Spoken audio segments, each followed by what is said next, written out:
Dia,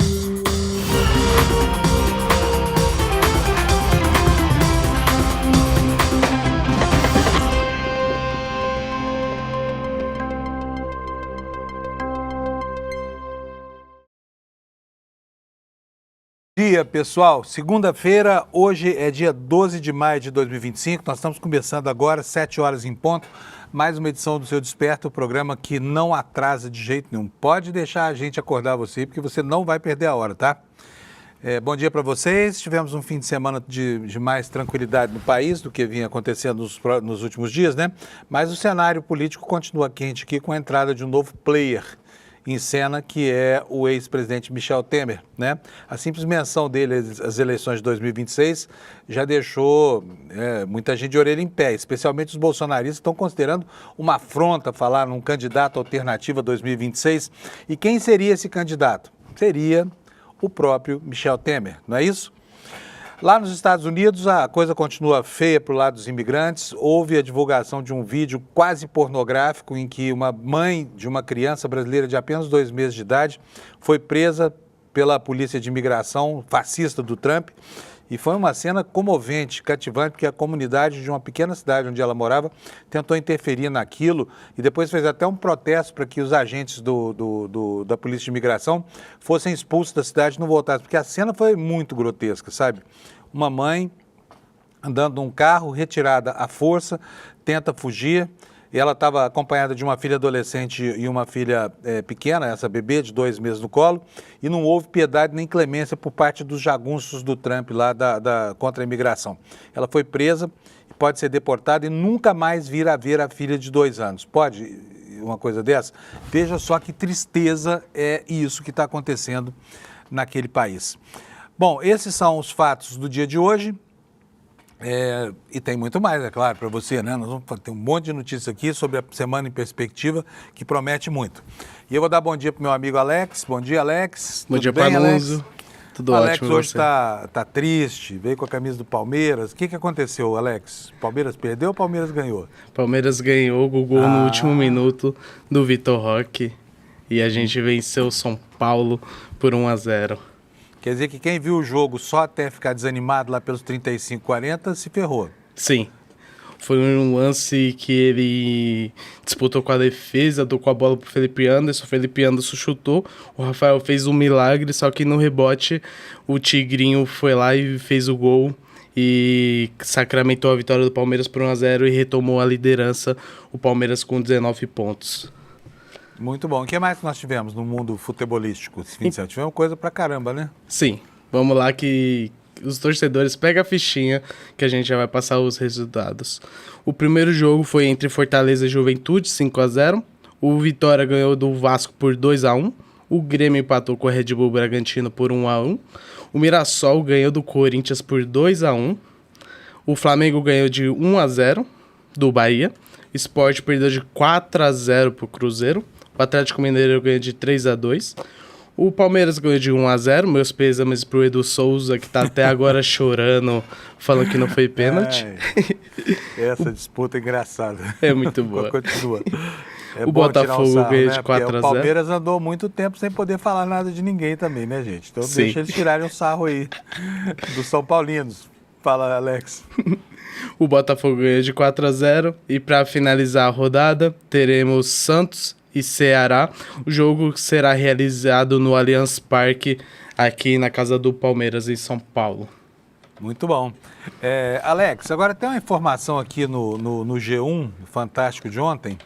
Eu queria, olha aí, homem procurado para assaltar a casa dos pais da namorada do Neymar é preso 8 horas depois. Isso aqui é antigo, né? De 2023 que foi esse assalto, não é isso? Isso, esse rapaz é suspeito em assaltar a casa dos pais da esposa do Neymar, Bruna Biancardi, em agosto de 2023, quando a residência em Cotia foi invadida e os pais da Bruna, foram feitos reféns. O suspeito foi identificado 2 anos depois, praticamente, e foi detido pela polícia, mas foi liberado por pouco tempo depois, devido ao erro administrativo. Você sabe qual foi o erro, Panuso? Qual foi o erro?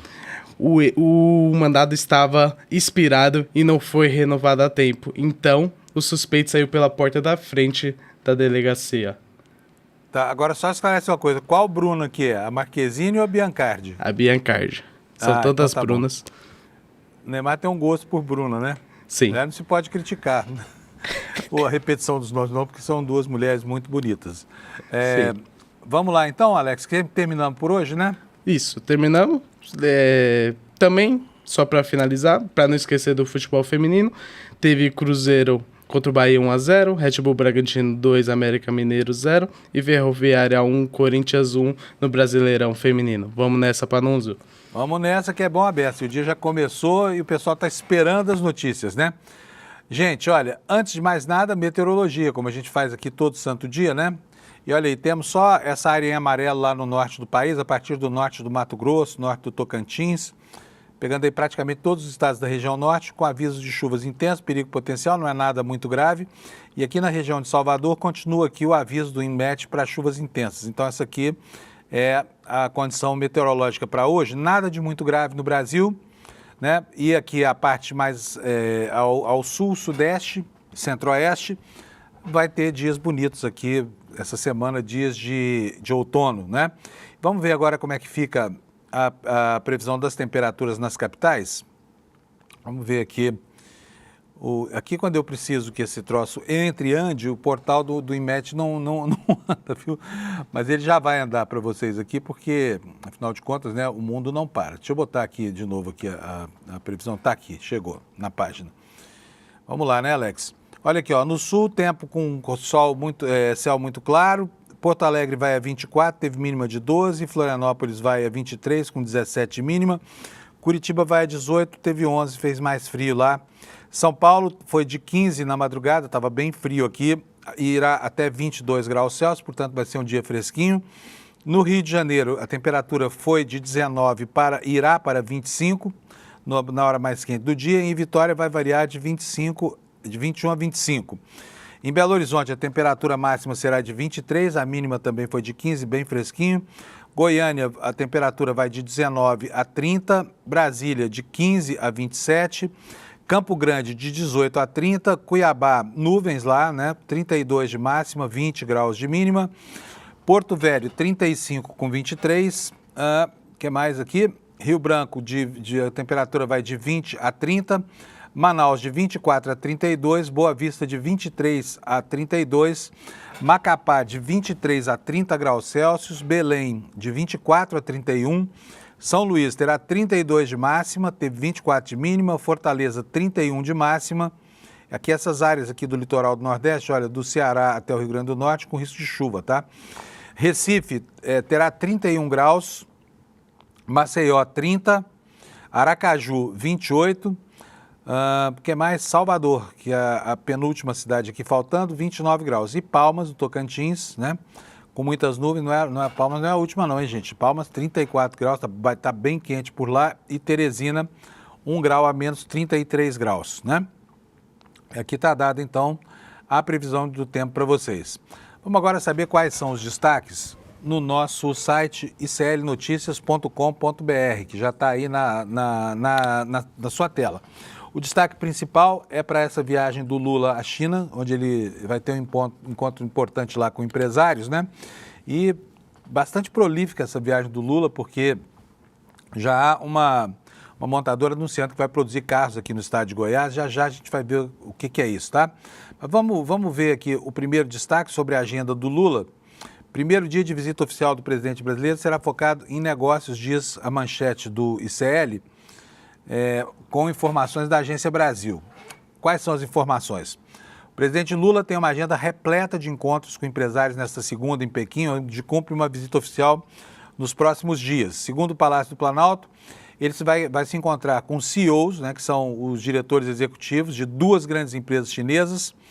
A primeira reunião será com uma pessoa chamada Lei Zhang, né? Ele é da Envision Energy, que produz turbinas de energia eólica.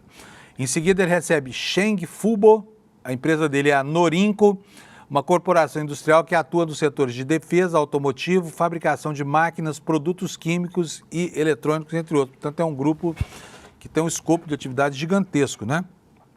As reuniões acontecerão ao longo da manhã no hotel onde Lula está hospedado, Já foi isso tudo aqui, porque foi, né, na noite, aqui pelo nosso horário, de domingo para segunda. A gente vai atualizar isso depois, tá bom? Na tarde da segunda, que foi durante a madrugada, né, ao longo da manhã no hotel, que serão realizadas essas audiências, tá?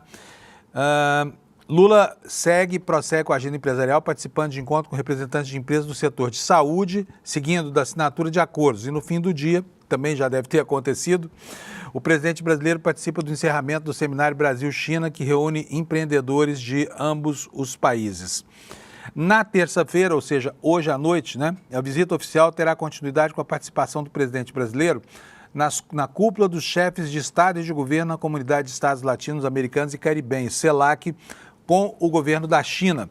A CELAC é a única organização que reúne praticamente todos os países latino-americanos. E no mesmo dia, cumprindo uma visita de Estado, o Lula terá encontros com as principais autoridades chinesas, entre elas o presidente da Comunicação Permanente da Assembleia Nacional Popular, Zhao Leji, e o primeiro-ministro da China, Li Qiang, e finalmente uma reunião ampliada com o presidente da China, Xi Jinping, no Grande Palácio do Povo. Ao menos 16 acordos serão assinados durante essa viagem do Lula, que já está acontecendo em território chinês.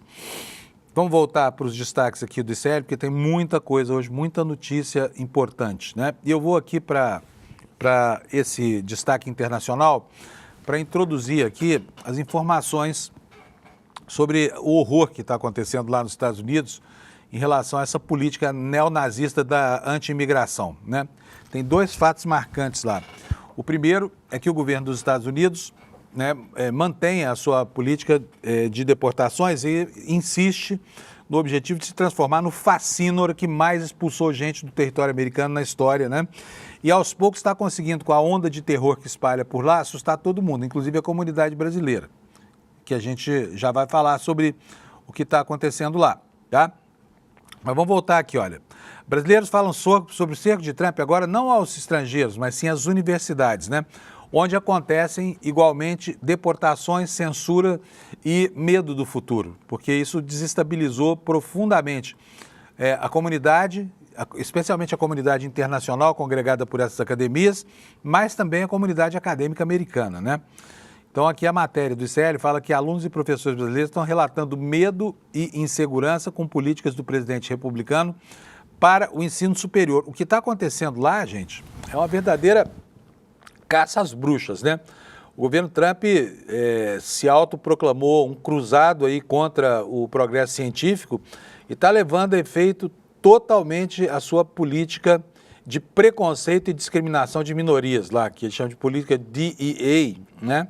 Ou de política woke. Ele tem birra disso aí, e as cenas de terror que estão surgindo em função dessa implicância ideológica, do ódio ideológico que ele dissemina, são aberrantes, né? O que diz aqui a matéria do ICL? A gestão de Donald Trump nesse retorno à Casa Branca tem como uma das marcas ofensiva sistemática contra as universidades dos Estados Unidos. Na verdade, é uma cruzada contra o saber, né? Sob a justificativa de combater o antissemitismo e restaurar a ordem nos espaços universitários, o republicano impôs cortes bilionários em financiamentos e bolsas, persegue estudantes estrangeiros, revoga vistos e pressiona instituições a adotarem novas diretrizes pedagógicas. A Universidade de Colômbia foi o primeiro alvo e capitulou, né? Nem todas tiveram a hombridade da Universidade de Harvard, né? Em março deste ano, o governo anunciou a suspensão de 400 milhões, 2,2 bilhões de reais, né, em dinheiro equivalente, são 400 milhões de dólares, em financiamentos, acusando a instituição de não combater o antissemitismo no campus. A decisão ocorreu após uma série de protestos estudantis que aconteceram em 2024, pedindo o fim do quê? Do horror genocida em Gaza, tá? Basta defender as crianças de Gaza que você é considerado antissemita por esse governo neonazista do Trump. Tá? E isso tem consequências muito severas dentro da comunidade acadêmica. A pressão do governo, diz aqui a reportagem do ICL, se espalhou rapidamente para outras instituições, impondo restrições à pesquisa e à liberdade de expressão sobre os bombardeios de Israel em Gaza. E aí fica aqui a minha anotação de que, sabe, afinal de contas o discurso não é o da liberdade de expressão, não é isso que eles juraram proteger, sabe? Mas as pessoas agora não podem falar o que pensam sobre a campanha genocida de Israel em Gaza, e isso basta para torná-las alvos da polícia política americana, dessa polícia fascista contra a imigração.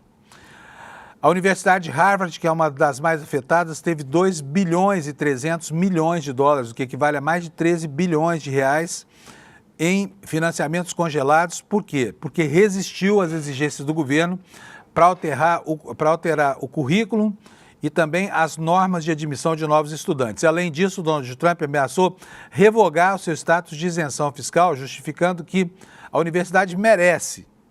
É isso que a universidade merece, diz o Trump, em um post lá na plataforma dele, a Truth Social. A Northwestern University, que é situada em Illinois, também sofreu consequências com um bloqueio de 790 milhões de dólares em fundos. Isso prejudicou pesquisas e projetos acadêmicos. E já a Princeton University, em Nova Jersey, teve uma série de bolsas de pesquisa suspensas sem justificativa. Portanto, é uma caça às bruxas, né? Horrível, horrorosa. Mas não é só com isso. Tira para mim a imagem da tela. Deixa eu só achar aqui a matéria do Jamil, porque nós vamos ver aqui que assim, os alvos dele são assim, alvos frágeis, né? E ontem, Dia das Mães, todo mundo comemorando, e lá nos Estados Unidos, uma atitude arbitrária de uma polícia que tem ódio dos imigrantes acabou produzindo um show de horrores lá nos Estados Unidos. E o Jamil Chad, que não deixa passar nada pela sua pena jornalística e pela sua sensibilidade, trouxe o assunto aqui no UOL, está contando para a gente o que aconteceu lá. Daqui a pouquinho a gente vai ver o vídeo disso aqui, tá? Dia das Mães vira ato em defesa de brasileira presa pelo governo Trump. É o título da matéria. Agora vejam só o que aconteceu. A separação de uma família de brasileiras nos Estados Unidos gerou indignação de uma comunidade e nesse domingo o Dia das Mães foi marcado por um protesto contra a ação da polícia do Donald Trump. Já o governo defendeu a ação dos policiais na prisão e quem foi presa lá foi a brasileira Rosana Ferreira de Oliveira, que está em condição irregular na comunidade de Worcester, perto de Boston. O caso gerou indignação na pequena cidade e a partir de agora a população passa a denunciar o sequestro dessa brasileira, que foi isso mesmo que aconteceu, e a ação do governo em separar as famílias, separar a mãe de uma filha de apenas 2 anos de idade, de outra filha adolescente, hein? Aí o Jamil explica pra gente aqui o que foi que aconteceu. Na quinta, a prisão da brasileira e a separação de uma família por parte de autoridades migratórias geraram tensão e violência lá nessa cidadezinha da Nova Inglaterra, o Worcester. Segundo relatos de vizinhos, a violência ocorreu depois que a brasileira foi retirada do veículo e foi presa pelo ICE, as autoridades migratórias dos Estados Unidos. No carro estavam 2 filhas, uma adolescente e, olha, o bebê de 2 meses de idade num berço no banco de trás. Pelos vídeos enviados pela comunidade ao UOL, a brasileira tentou sair do carro, foi agarrada pelos policiais. Instantes depois, cerca de 25 pessoas que estavam na rua cercaram os agentes federais em protesto. A filha da brasileira, a adolescente, tentou impedir que a mãe fosse levada com o bebê no colo e tentou impedir que o carro dos agentes levasse a mãe e aceitou entregar o bebê a uma pessoa da comunidade. Mas ao correr uma vez mais para tentar impedir que a mãe fosse levada, ela foi jogada no chão e o seu rosto foi pressionado no asfalto pela polícia. Ela foi presa e liberada horas depois. Os vizinhos também tentaram evitar que a família fosse separada. A reação da comunidade revelou a tensão que a ofensiva contra a imigração tem gerado em comunidades de americanos, inclusive, né? Em relatos da imprensa local, os vizinhos explicaram que a indignação ocorreu por conta da recusa por parte da polícia em mostrar uma ordem judicial para a prisão da brasileira. Quer dizer, isso aqui é exatamente o que aconteceu na Alemanha nazista depois de 1933. Prisões arbitrárias, prisões sem mandato, prisão sem ordem judicial, gente sendo separada, mães de filhos, e muito provavelmente essa senhora aqui, essa brasileira, tomara que não aconteça, porque seria uma desumanidade absoluta, né? E talvez esse caráter de desumanidade absoluta seja o combustível das ações desse neonazista chamado Donald Trump, né? Eu vou mostrar para vocês agora o vídeo disso aqui. Alex, nós temos o vídeo aí? Então vamos lá. Olha só, a comunidade aí correndo, tá vendo só? O carro é parado, ó, a moça foge, né? Essa é a filha da mulher que foi presa, a filha da brasileira. Ela é pega. ela é colocada contra o poste, depois ela vai ter o rosto no asfalto. Olha aí, a comunidade tentando ajudar, vocês estão vendo? Enfrentando a polícia, mas a violência foi grande e não houve o que fazer.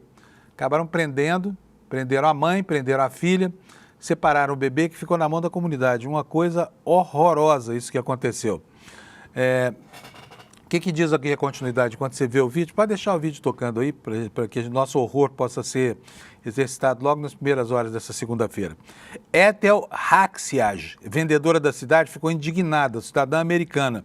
Num vídeo no qual critica a policial, a representante insiste que nada daquilo era necessário. Vocês não precisavam ter colocado o rosto dela no chão, diz. Eu estou aqui para proteger a minha comunidade.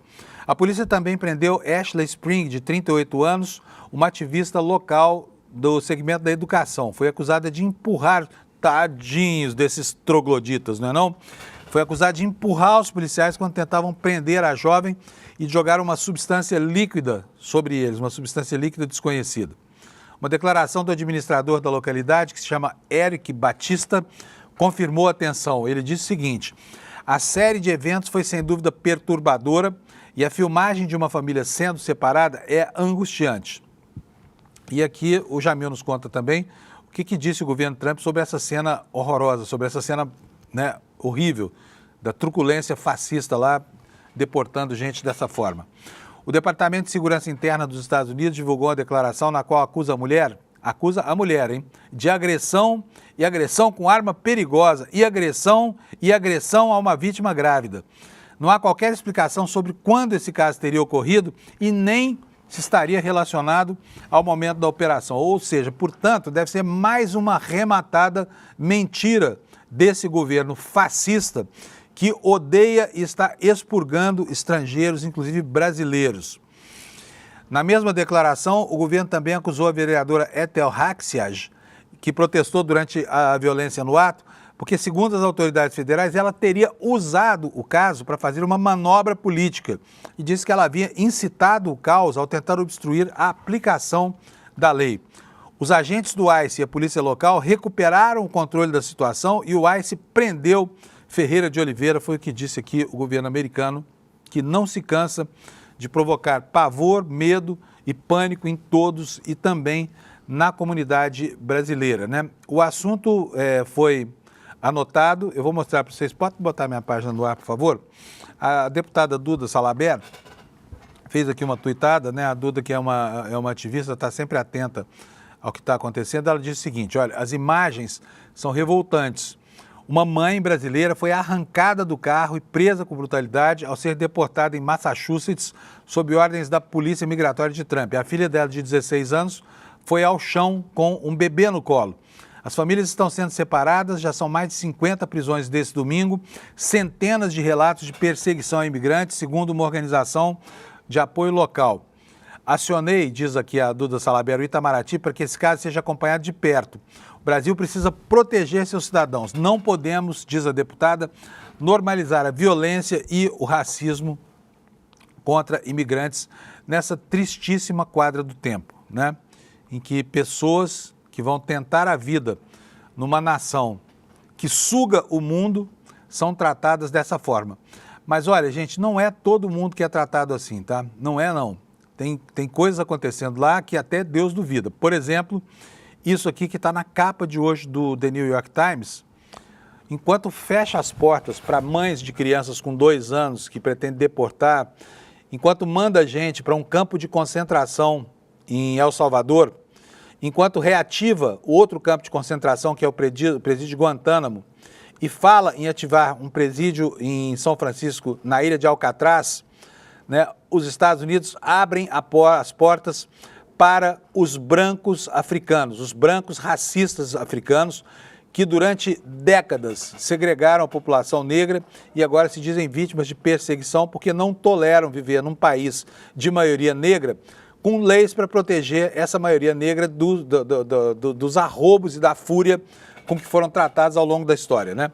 Então, os Estados Unidos estão recebendo, já receberam lá, 49 brancos sul-africanos, tá? Todos eles se dizendo, somos exilados, somos exilados.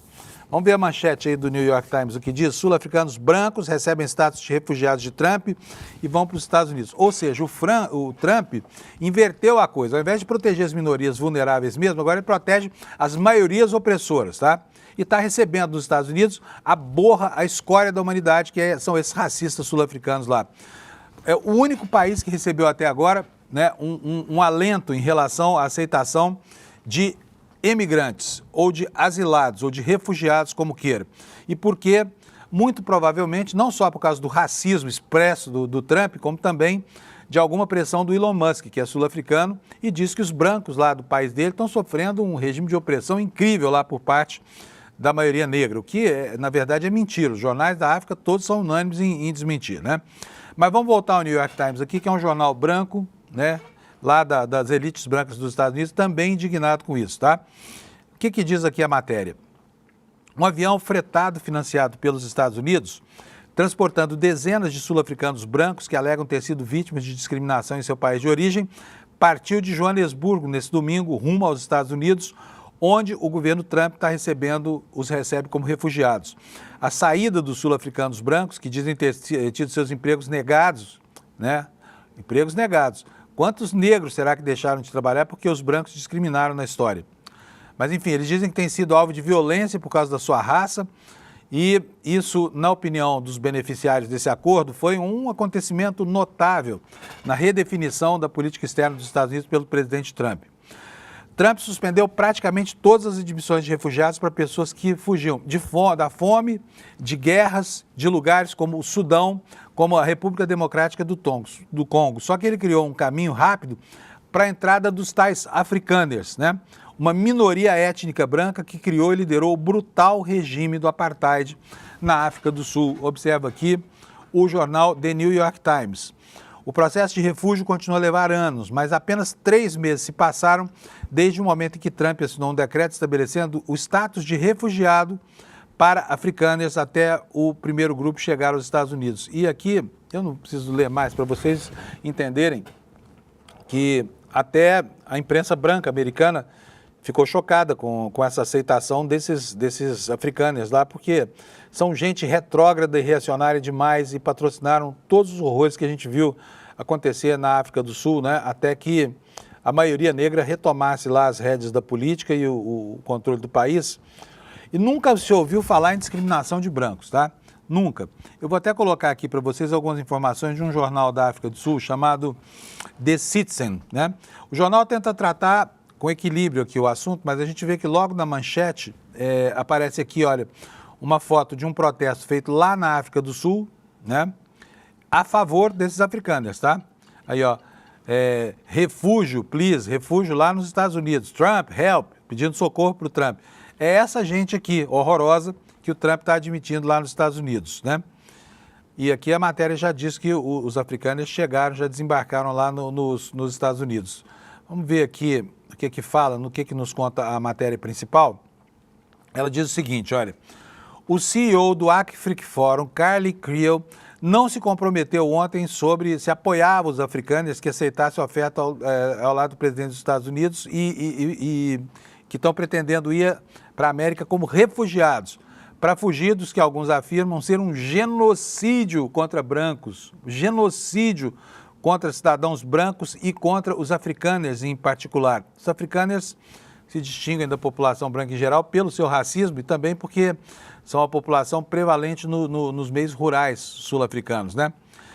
Creel disse ter lido sobre a saída deles na mídia e não ter mais informações. Ele não pôde dar detalhes sobre o grupo africano que estava partindo, nem dizer se estava distanciando daqueles que buscavam o exílio autoimposto. A Embaixada dos Estados Unidos na África do Sul também manteve silêncio sobre o assunto. De acordo com relatos da mídia, o Departamento de Estado dos Estados Unidos e a Segurança Interna estavam prestes a receber lá 54 africanos, mas na conta dos jornais americanos são 49. Então, é uma primeira leva, né?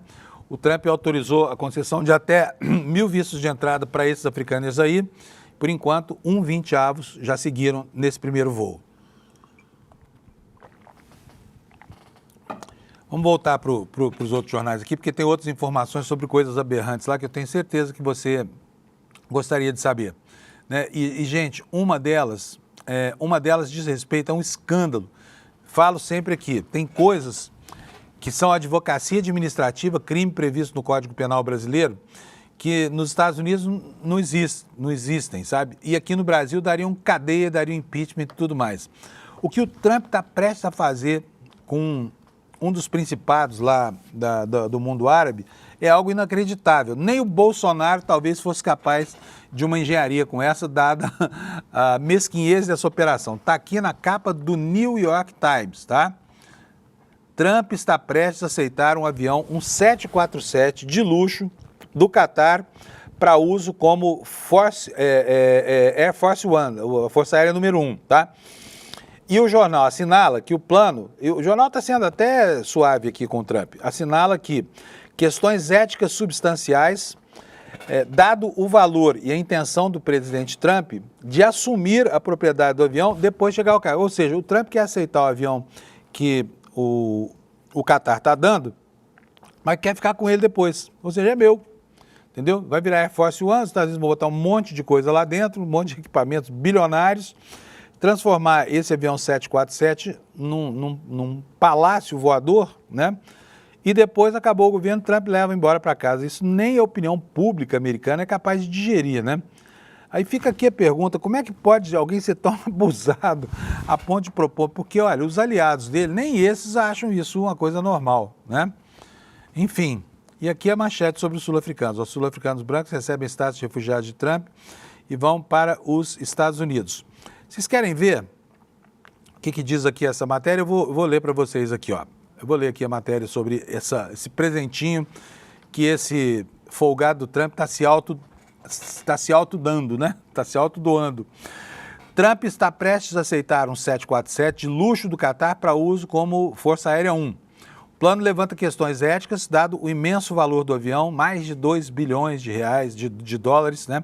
Luxuosamente equipado, e o fato de Trump pretender assumir a propriedade dele depois de deixar o cargo. O que a matéria nos fala aqui? O governo Trump planeja aceitar lá o avião, é um 747-800.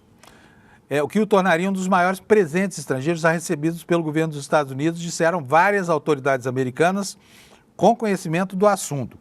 O avião seria então doado à biblioteca presidencial do presidente Trump quando ele deixar o cargo, disseram 2 altos funcionários do governo. E tal doação levanta a possibilidade de que o Trump possa usar o avião mesmo depois do fim do exercício dele na presidência da República. Trump confirmou que espera receber o avião em uma publicação nas redes sociais ontem à noite, depois de um dia de controvérsia em que até mesmo alguns republicanos questionaram, embora reservadamente, a sensatez desse plano. O senhor Trump, diz aqui o jornal, sugeriu que os democratas eram perdedores por questionarem a ética da medida. Aliás, a ética dele é muito engraçada, ou muito triste, dependendo do ponto de observação, né? Porque a ética dele é zero, não tem ética nenhuma nesse negócio aí. É um sujeito que promove de maneira absolutamente assintosa negócios privados da Tesla, deles mesmos, da sua rede social, e agora está dando uma de Bolsonaro, né, que é meter no bolso um avião. O Bolsonaro, pelo menos, eram pequenos presentes que, embora viessem de avião e no colo de ministros, mas tinham valor aí de centenas de milhares de dólares e não de bilhões, né? E agora, se a moda pega, vocês já imaginaram o que seria um próximo governo Bolsonaro, que, queira Deus, não vai acontecer, mas com um precedente como esse, um presidente dos Estados Unidos, botando um avião inteiro, o maior avião da Boeing, no bolso, né? Um quadri-reator, que absurdo. O que mais que diz a matéria? Confirmou então que espera receber o avião, houve controvérsias, o Trump sugeriu que os democratas são perdedores, e aí abre aspas aqui, olha. Então, o fato de o Departamento de Defesa estar recebendo de presente, gratuitamente, uma aeronave 747 para substituir temporariamente o Air Force One de 40 anos em uma transação pública e transparente incomoda tanto os democratas corruptos que eles insistem em que paguemos muito caro pelo avião, escreveu Trump. Qualquer um pode fazer isso, os democratas são os perdedores de classe mundial, disse aqui o Trump, né? E a matéria assinala ainda que uma autoridade do Catar descreveu a proposta como estando ainda em discussão e a Casa Branca afirmou que as doações seriam aceitas e feitas em conformidade com a lei. Legisladores democratas e grupos de boa governança expressaram indignação com as questões éticas substanciais que esse plano apresentava, citaram a interseção de funções oficiais de Trump com seus interesses comerciais no Oriente Médio, o imenso valor do avião luxuosamente equipado e a suposição de que Trump o utilizaria após deixar o cargo. Vendido novo, esse avião 747-800 custaria 400 milhões de dólares, ou seja, quase 3 bilhões de reais. É muita grana, né? E com isso, esse homem vai institucionalizando a corrupção, que é outra característica desses governos dianocratas aí da extrema-direita, né? Como a gente vê, onde eles vão, eles metem a mão, né, Bolsonaro? E, enfim, mas lá nos Estados Unidos a legislação sobre presidentes é controversa, mas isso aqui é um suborno gigantesco. Como é que alguém vai aceitar 2 bilhões de reais de presente de um governo que tem muitos interesses na economia americana, né?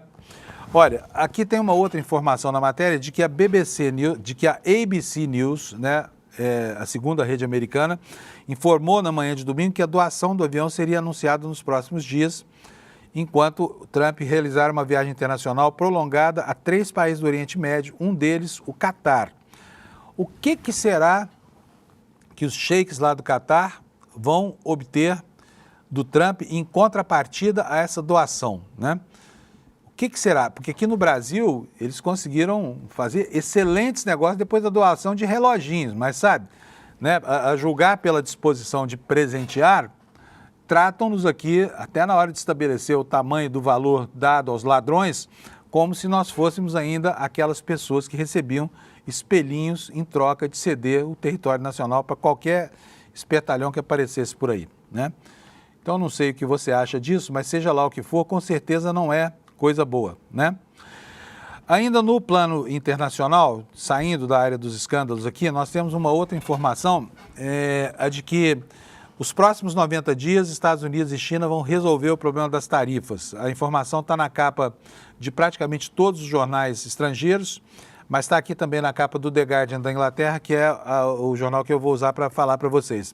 O que aconteceu? Uma pausa de 90 dias na guerra comercial iniciada pelo Trump, né?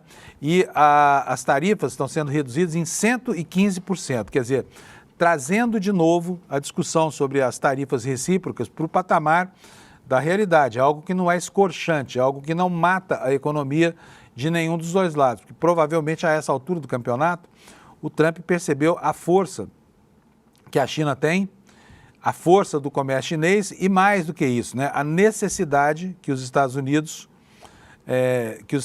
têm de importar produtos feitos na China para que a sua economia possa andar, né? Então é isso, gente. Nós temos aí nos próximos dias um farto noticiário sobre tarifas, né, com a volta atrás do Trump, que fez as bravatas todas, desorganizou o mundo e agora começa, né, a colocar tudo nos eixos de antes. Vou pegar aqui uma matéria do País, do El País, é o jornal espanhol El País, um dos jornais mais importantes da Europa.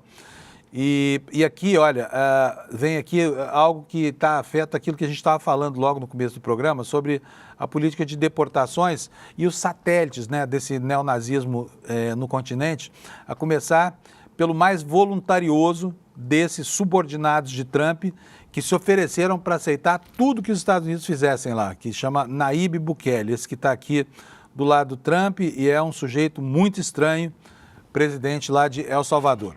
O que fala aqui a matéria que está no El País de hoje? Donald Trump e Bukele são aliados inegáveis. Além de enviar centenas de imigrantes venezuelanos acusados sem nenhuma prova de serem membros de uma gangue para prisão de segurança máxima, o americano se vê refletido no espelho autoritário do salvadorenho quando mobiliza sua maquinaria para cumprir a promessa de maior deportação da história. Tanto El Salvador quanto agora os Estados Unidos, o respeito aos direitos fica em segundo plano quando se trata de mostrar resultados, diz aqui o comentarista do El País na Espanha. Trump estava de volta à Casa Branca havia apenas 3 dias, quando a primeira alegação de detenção irregular veio à tona. Na tarde de 23 de janeiro, agentes de imigração invadiram um mercado de peixe em Newark, Nova Jersey, prendendo um cidadão latino dos Estados Unidos sob suspeita de ser um imigrante ilegal. Os policiais não acreditaram na identificação e aí crimes como esse que vem enumerando aqui vão sendo repetidos à exaustão, né? O que mostra para a gente aqui que há uma unanimidade entre os jornalões americanos né, de críticas a esses feitos aí do governo Trump, né? Vamos passar, gente, agora ao noticiário nacional, já são 7 horas e 40 minutos, nós temos só, até agora, nós temos só 20 minutos aqui para dizer sobre o resto, e eu quero dizer aqui para vocês do que aconteceu durante o fim de semana, né? Olha, primeiro, a Câmara, você sabe, no finalzinho da semana passada, e aqui eu estou fazendo uma volta para trás, só para situar a gente no noticiário, a Câmara, o Supremo Tribunal Federal derrubou aquela manobra da Câmara que tentava tirar o ramagem dos processos lá no Supremo para livrar a cara do Bolsonaro, que foi aprovado semana passada com 315 votos de deputados lá, golpistas, todos eles, que se opõem a qualquer aplicação de qualquer punição ao Bolsonaro e aos asseclas dele no plano golpista e que propuseram essa manobra parlamentar, mas que foi abortada, né? E por que ela foi abortada? Porque a primeira turma do Supremo, por unanimidade, derrubou a decisão da Câmara dos Deputados que suspendia a ação penal contra o Ramagem. É o que nos conta aqui a matéria no site Hora Jurídica, que é um bom site de informações jurídicas que você precisa conhecer, tá? E como é que aconteceu isso? Olha, o entendimento da primeira turma foi em sentido contrário à resolução aprovada pela Câmara que tentava beneficiar o Ramagem com base no argumento de que a Constituição permitiria ao Congresso Nacional interromper o inquérito contra um dos seus integrantes. Para o ministro Flávio Dino, a atuação da Câmara ultrapassa os limites constitucionais. Ele diz o seguinte, olha, o artigo 53, parágrafo 3º da Constituição Federal, não atribui às casas legislativas a competência para decidir em caráter terminativo pela sustação de ação penal, escreveu o ministro Flávio Dino no voto dele. Os ministros determinaram que a ação penal contra o Ramagem pode prosseguir com suspensão apenas para 2 crimes, porque esses aconteceram depois da data da diplomação. Quais são esses 2 crimes? Dano qualificado, deterioração de patrimônio da União. Esses seriam os únicos delitos que poderiam ser abrangidos por essa medida casuística imposta lá pela Câmara dos Deputados, um projeto de resolução. Em seu voto como relator, o ministro Alexandre de Moraes destacou que a resolução da Câmara é inaplicável a Bolsonaro e outros réus, incluindo o ex-comandante da Marinha, Almir Garnier dos Santos, Anderson Torres, o general Augusto Heleno e o ex-ajudante de ordens Mauro Cid, também o ex-ministro Paulo Sérgio Nogueira de Oliveira e o general Braga Neto. O texto constitucional aprovado pelo Congresso Nacional somente admite a possibilidade de suspensão da ação penal contra parlamentar, quando o Supremo Tribunal Federal receber a denúncia por crime contra o próprio tribunal e para reconhecer como praticado após a diplomação, afirmou Moraes em seu voto, né? Então está aí, desfeita essa manobra, esse placar unânime de 5-0 foi obtido no plantão virtual da primeira turma e livrou o país dessa molecagem da Câmara dos Deputados, né? Que cada dia que passa está mais assanhada para tentar liberar os bolsonaristas da refrega, né? De ter que pagar pelos crimes que efetivamente cometeram, né? Vamos passar agora, eu vou ficar aqui alternando as notícias do noticiário brasileiro, porque eu quero ver se a gente tem uma visão bem panorâmica do que vai acontecer essa semana, tá bom? E nós temos uma notícia na Folha de São Paulo, fez uma conta lá e chegou à conclusão de que o número de partidos encolheu 30% com fusões, incorporações e federações, que o Brasil está passando por um processo de concentração, né? Não é muito difícil que aconteça isso mesmo, porque, afinal de contas, ideologicamente, essas agremiações, elas não têm definição de nada, né? Note partidos como, por exemplo, os do Centrão, tem bolsonarista, tem lulista, tem gente de todo tipo lá. Isso acontece praticamente em todo o espectro, salvo no PL e, estou falando no canto da direita, né? Na seara da direita. Isso só não acontece no PL e no Partido Novo. E do lado esquerdo só não acontece no PSOL. Então o resto todo é uma mescla aí é um furacão de ideologias aí, todas elas orbitando em torno de um núcleo burocrático e das chances eleitorais proporcionadas por cada uma das corporações, né? Mas vamos ver aqui o que trata a Folha de São Paulo nessa redução. A matéria diz que as recém-anunciadas federação entre União Brasil e PP e fusão entre PSDB e Podemos impulsionam um movimento iniciado há alguns anos que resultou no corte de 30% no número de forças partidárias existentes. O país alcançou 35 legendas distintas em 2015, conta que deveria baixar a 24 agremiações quando essas uniões fossem concretizadas. O enxugamento será mais acentuado no Congresso, que em 2019 tinha 30 siglas representadas, e agora haverá um encolhimento quase à metade, apenas 16 siglas lá, o que já é muito, né? A marcha em direção ao enxugamento da sopa de letrinhas partidária, diz o UOL, deve continuar nos próximos anos e é reflexo de 4 projetos aprovados pelo Congresso de 2015 a 2021. O primeiro de todos, em 2015, buscou dificultar a criação de partidos. Só naquele ano foram autorizados a funcionar pelo TSE 3 novas legendas, que foram Novo, Rede e PMB, que é o Partido da Mulher Brasileira. A mini-reforma aprovada na ocasião exigiu que as legendas de informação conseguissem o apoio mínimo de eleitores. Hoje, pouco mais de 500 mil pessoas para criar um partido, né? Em até 2 anos. E antes não havia prazo previsto.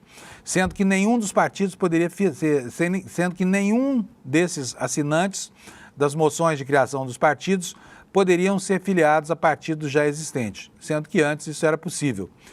Essas novas regras foram cruciais para barrar, por exemplo, a tentativa de criação da Aliança Brasil, aquele partido natimorto do Bolsonaro, né, o partido da bala, partido que o Bolsonaro e apoiadores tentaram colocar de pé e não conseguiram entre 2019 e 2022. Acabou sendo um fracasso a iniciativa parlamentar e mesmo com a força eleitoral da máquina bolsonarista e com o Bolsonaro no poder, não se conseguiu nada, né? As principais regras contra a excessiva pulverização do quadro partidário brasileiro vieram, porém, em 2017, quando o Congresso aprovou e promulgou a emenda constitucional número 97, medida que acabou com a possibilidade de coligação entre partidos para a eleição de deputados e vereadores, o que dificultou a eleição de representantes por partidos pequenos e por nanicos. Gente, tem uma informação aqui, uma informação recente. Nós tivemos aqui no Rio de Janeiro o show da Lady Gaga, né? E foi preso um grupo de pessoas. Uma dessas pessoas foi presa como um incitador que coordenava os trabalhos para colocação de bombas no show da Lady Gaga. Vocês acreditam que esse cara já está solto? Já saiu da cadeia, tá? Operação Fake Monster, para não usar. Operação Fake Monster, exatamente. Assim, no Brasil não tem problema você armar um atentado terrorista, né? Tentar atentar contra uma multidão do tamanho daquela que se aglomerava ali, né? No show da Lady Gaga. Mais de 2 milhões de pessoas, hein, Alex? Já pensou o tamanho? E eu preciso lembrar aqui, Alex, você não era nascido ainda, mas em 1981, sim, nós tivemos o último atentado terrorista da ditadura, que foi o atentado do Rio Centro. Foi o último de todos. Foi tão mal sucedido, porque 2 oficiais do Exército, né, um capitão e um sargento, se meteram num Fusca, que era de propriedade desse capitão, que chama Wilson Machado, terminou a vida como general, hein? E os caras foram colocar uma bomba em um show feito para comemorar o 1º de maio no Rio Centro, lá no Rio de Janeiro. Tinha milhares de pessoas lá. Ocorre que a bomba explodiu no colo do soldado, que acabou morrendo, e o capitão Wilson Machado também ficou muito machucado e nunca, jamais foi punido pelo ato de terrorista praticado pela ditadura. A derradeira ação terrorista de muitas centenas que foram praticadas com o objetivo de criar pânico e pavor no público que inocentemente assistiu um show, né, no Rio Centro, que reunia ali a elite da música popular brasileira. Então, é isso que acontece. E isso tem uma profunda relação com esse atentado no show da Lady Gaga. Embora não se possa identificar uma razão política, mas aí, olha, aí está toda a antipatia desses núcleos de reacionários, bolsonaristas e outros neonazistas com relação à música, né? E a grandes aglomerações de pessoas identificadas com gêneros que não são os deles, tá? Então fica aqui. Oi, fala, Alex. O pessoal do chat falou que o carro era um Puma, não um Fusca. Eu falei Fusca? Isso. Então tá bom, então a correção foi bem feita, porque era um Puma mesmo. Era um Puma. Desculpa aqui, a gente vai falando de improviso aqui, de vez em quando fala alguma bobagem, né? Ótima explicação. Obrigado, Alex. E obrigado ao pessoal do chat aqui que alertou. Olha, em compensação, o pensamento, né, que permeava essas ações continua muito vivo hoje em dia, né? Vocês podem ver isso aqui que está na manchete do Estadão. Olha só, o PP quer que o Derrite, que é aquele sujeito que comanda a segurança pública aqui, um matador, confesso, uma pessoa que é um grande entusiasta do homicídio na ação policial, pois é esse homem que o PP escolheu para dar protagonismo até as eleições. Por quê? Porque querem botar a pauta de segurança pública em evidência para que em 2026 ele seja eleito senador, né? E aqui, olha, no intertítulo dessa matéria está escrito que o partido sugeriu ao Hugo Mota que o secretário do Tarcísio, o Derrite, conduza a discussão na Câmara sobre endurecimento do sistema de justiça criminal. O que será isso, hein? Endurecimento do sistema de justiça criminal. Será que é para instituir a pena de morte no Brasil? Endurecer mais do que já são duras as penas? Podia endurecer os miolos dessa gente para aprender que violência não se combate com violência, violência se combate com inteligência, né? E inteligência falta a essa gente truculenta que acha que é matar bandido num país que não tem pena de morte, que vai resolver o problema. Olha, se a violência policial, se a jagunçícia oficial, que já existe no Brasil, a larga, né? Tudo quanto é lugar do Brasil, a polícia é violenta. Não sei... Sei de polícias um pouco menos violentas, mas polícia civilizada, como tem na Inglaterra, na Noruega, como tem em parte dos Estados Unidos também, eu não vi, não conheço, tá? E o que essa gente quer? Essa gente quer matar. Essa gente quer matar, porque eles têm tesão pela morte, eles são fascinados pela morte, né? E é a essa gente que o PP quer dar protagonismo aqui, quer que esse troglodita do Derrite seja eleito senador lá em 2026. E a matéria diz que os progressistas querem dar estrutura e apoio político para que o secretário Guilherme Derrite se torne uma referência política no debate sobre a criminalidade no país. O diagnóstico do partido é que o tema superou saúde e educação como principal assunto da sociedade, cenário no qual Derrite teria condições de canalizar a aflição dos eleitores em votos e se eleger senador em 2026 com apoio de quem?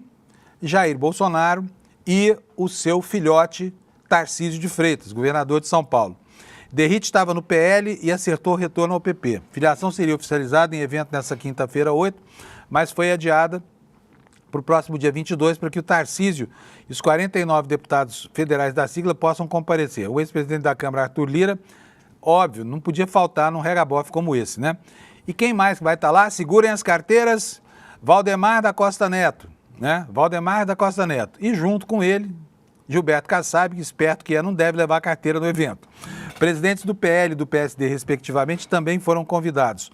Tudo nessa área que couber ao partido é ele que vai conduzir. O protagonismo total é dele, disse Ciro Nogueira, presidente do PP ao Estadão e patrocinador de algumas das piores causas em voga no país. Brincadeira, né? Gente, deixa eu dar um respiro aqui, até porque eu estou com a minha garganta doendo de tanto falar e você deve estar já de saco cheio de tanto ouvir só a minha voz. Mas é um respiro importante, porque eu quero dizer para vocês que essa semana aqui no ICL vai acontecer a aula magna de lançamento da nossa nova turma de pós-graduação. Estou convidando você para assistir essa aula magna, não precisa ser membro do ICL, não precisa ser apoiador, é de graça. E ao assistir essa aula, repito, gratuitamente, você nos ajuda a consolidar o projeto editorial do ICL, que você certamente considera importante, senão não estaria aqui a essa hora da manhã ouvindo as coisas que eu estou falando, né? Então faça a sua inscrição, consiga aqui o seu convite, o convite é de graça. Aqui, olha, icl.com.br, está aqui, despertaicl.com.br, vai lá, deixa seu e-mail, pega seu convite. E não deixe para fazer isso depois, faça agora, você vai esquecer e vai acabar perdendo essa aula, tá? O tema da aula magna é Por que as elites odeiam o povo brasileiro? De novo para você, despertaicl.com.br, tá? É isso que importa, a gente aumentar o tamanho do nosso campo de visão, porque a gente possa ter um approach mais crítico da realidade do país, que não está fácil de entender, mas o GECE explica tudo para vocês, tá bom? Olha, outra coisa que eu não posso encerrar o programa sem falar, né, da empreitada do Temer, aí estabelecendo, deixando para trás o bolsonarismo. O Temer, de repente, ele decidiu voltar ao jogo político, de repente ele aparece. Né, ele aparece. E agora irritou bastante os bolsonaristas, por quê? Porque se julgava que ele fosse um aliado incondicional do Bolsonaro. Mas o Temer é um velho político, é uma raposa que sente o cheiro do poder, tá? E o que foi que o Temer disse? Eu não vou citar aqui a Gazeta do Povo, porque não é o caso, né, de dar notícia da Gazeta do Povo, que é um jornal absolutamente comprometido com o bolsonarismo. Mas eu vou dar aqui a informação para você. O que ele está falando, o Temer aí? O Temer está dizendo que deve se encontrar uma alternativa ao Bolsonaro, né? E quem seria a alternativa? Quando o Temer fala, gente, o Temer é um velho golpista, né?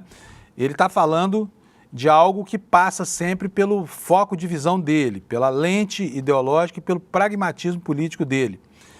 E aí começa a vir os desmentidos, porque o que a direita está falando é que o Temer quer ser candidato de novo, por isso ele está se colocando aí como um entrave na consolidação da plataforma bolsonarista, que aliás é uma plataforma absolutamente real, porque o cara está inelegível.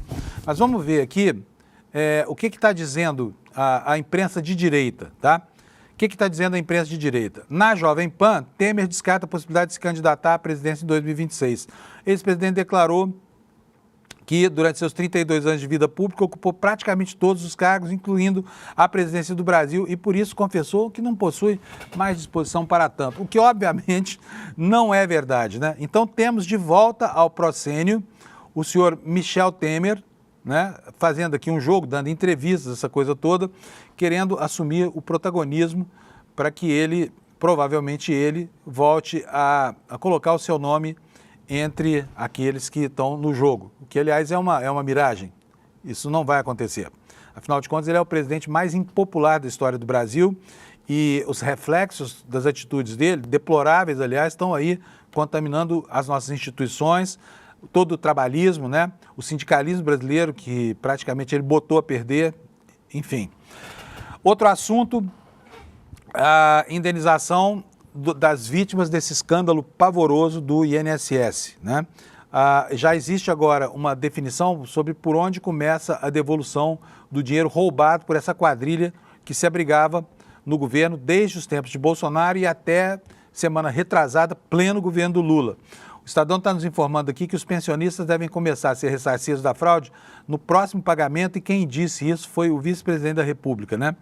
Primeiro, devolvem uma fração desse tamanhozinho, 289 milhões de reais. A Advocacia Geral da União bloqueou 2,5 bilhões das entidades e das empresas que fizeram depósito indevido. Agora, ordem de bloqueio não significa bloqueio efetivo, né? Porque se chega lá, manda bloquear a conta do cara, não tem nada na conta, já era. E não se espere que essas entidades fantasmas que operavam esse esquema golpista tenham guardado dinheiro na conta da pessoa jurídica, né? Afinal de contas, a eclosão do escândalo já tem quase um mês de idade e esse dinheiro provavelmente se perdeu para sempre.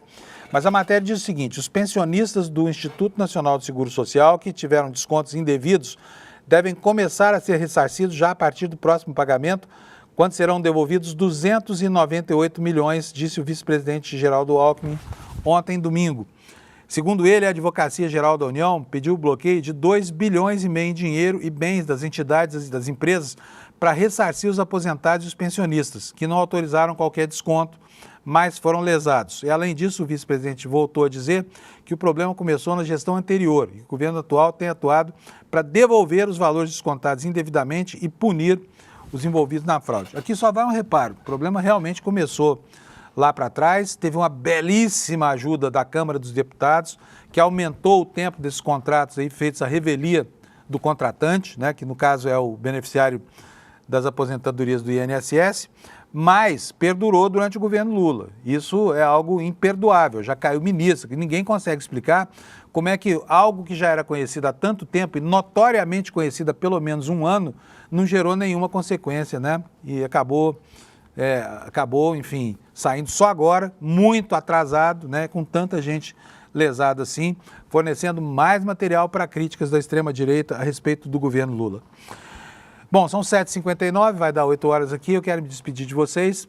Quero desejar uma boa semana para você, que você tenha dias maravilhosos nesse outono friozinho que está fazendo e que você não se esqueça, bota aqui na tela aqui, por favor, Alex, ó, não se esqueça da nossa aula inaugural aqui, da aula magna com o Gessé Souza e o Eduardo Moreira, daqui a 3 dias, às 8 horas da noite, na quinta-feira, tá? De graça, faça logo a sua inscrição.